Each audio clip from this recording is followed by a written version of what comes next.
করো দাসগণে আল্লাহ মায়ের রহমানি ওই গফুর গাফার তুমি রহমতুল্লিল আলামিন ওই গফুর গাফার তুমি রহমতুল্লিল আলামিন ক্ষমা করো দাসগণে আল্লাহ মায়ের রহমানি গফুর গাফার তুমি রহমতুল্লিল আলামিন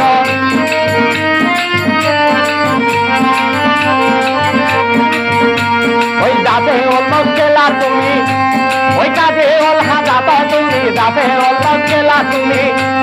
ওই কাজে ওল হাজাত তুমি বারে বারে তোমায় নমি দাসগণের অন্তর্যামী ওই বারে বারে তোমায় নমি দাসগণের অন্তর্যামী ক্ষমা করো দাসগণে আল্লাহ মায়ের রহমানি গফুর গাফার তুমি রহমতুল্লিল আলামিন